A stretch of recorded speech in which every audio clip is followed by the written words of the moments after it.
A violência policial no estado de São Paulo tem gerado números preocupantes em 2024, com um aumento de 46% nas mortes cometidas por policiais militares em relação ao ano passado.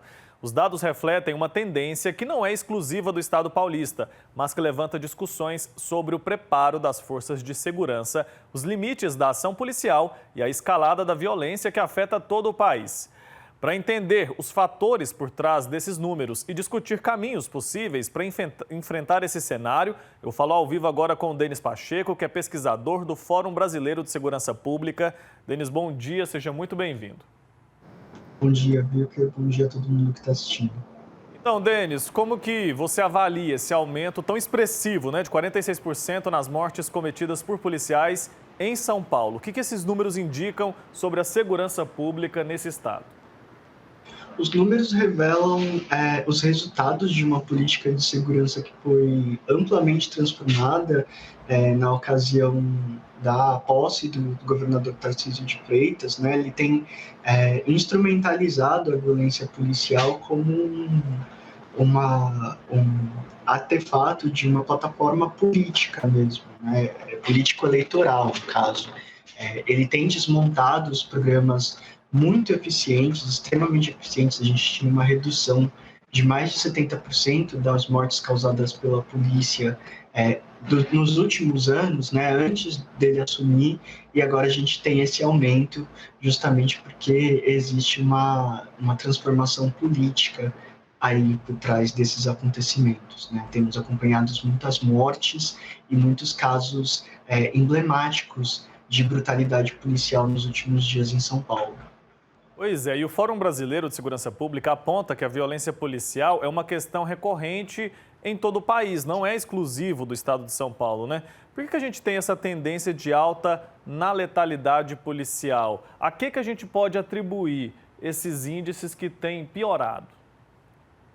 Infelizmente, a gente tem uma trajetória muito autoritária no Brasil, né? Uma trajetória de perseguição de segmentos populacionais, e aí eu estou falando especialmente de negros, jovens, periféricos, e, ao mesmo tempo, uma percepção social de muito medo por parte da população, que acaba fazendo com que sejam apoiadas políticas e perspectivas autoritárias por parte dos governos estaduais, que acabam usando a violência policial como um instrumento para se posicionar enquanto pessoas que estão ali preocupadas com a população e para sinalizar força política, né? E isso acaba fazendo com que a gente tenha uma retroalimentação desse uso da violência por parte da polícia.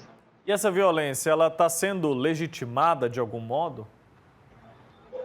Sem dúvida nenhuma, né? Como eu disse, as pessoas têm medo e esse medo torna partes significativas da população e do eleitorado muito propensas a apoiar posições autoritárias. De um outro lado, ou talvez ao mesmo tempo, né, essas coisas acabam convergindo, esse apoio a posições autoritárias gera políticas de policiamento ostensivo, que não resolve o problema da violência e não resolve o problema dos crimes patrimoniais que estão na origem desse medo que a população tem e que faz com que a população apoie posições autoritárias. Então, é como se fosse uma profecia que se autorrealiza, né? Eu tenho medo, portanto, elejo políticos que apoiam a violência policial, e essas plataformas políticas desses políticos fazem com que os problemas da segurança pública não sejam resolvidos e, portanto, o meu medo continue aumentando ao longo do tempo, né? Mais ou menos essa trajetória que a gente observa no Brasil. Como que a gente combate isso? A gente já tem exemplos de sucesso mundo afora, porque muitas vezes a gente tem ouvido relatos aí de abordagens policiais com excessos, muito despreparo, inclusive recentemente em São Paulo mesmo tivemos casos horríveis, absurdos. Como que a gente combate?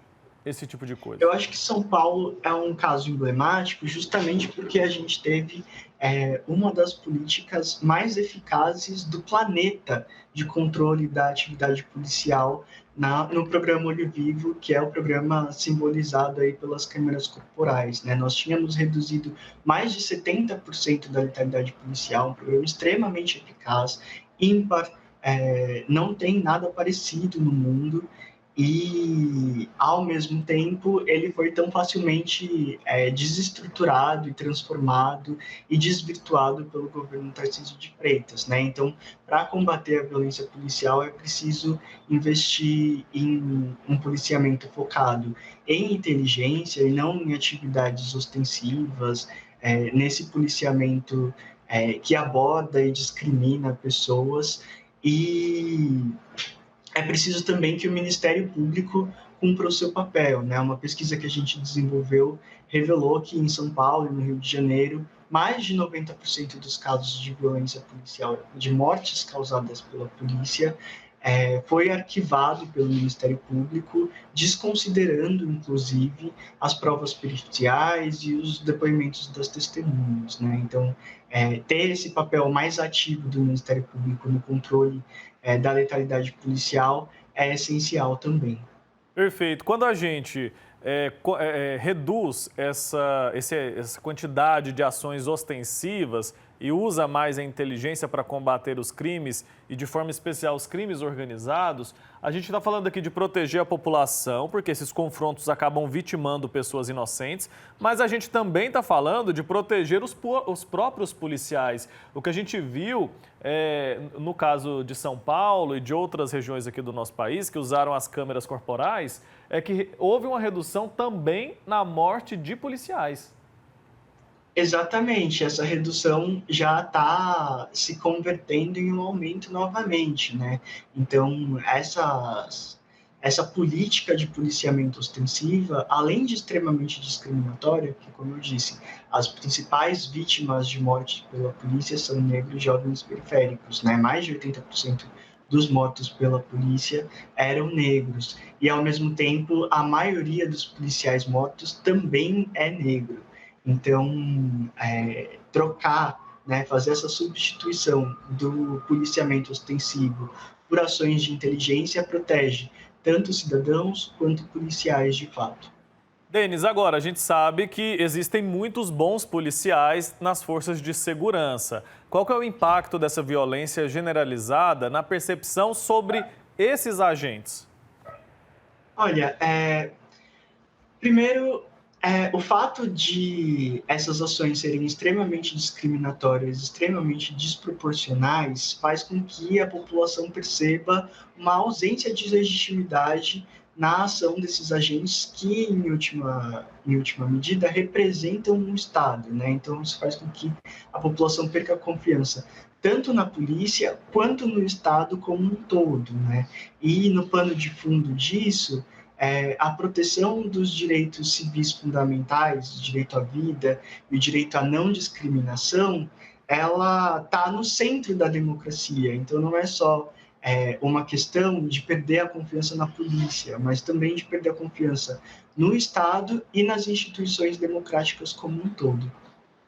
Certo. Alguns casos recentes, né, que foram registrados lá em São Paulo, como o daquela mulher que foi morta durante um roubo e de uma criança que foi baleada em Santos, eles mostram diferentes níveis de ação policial. Como é que a gente distingue o que é um erro operacional da polícia e o que é abuso de autoridade?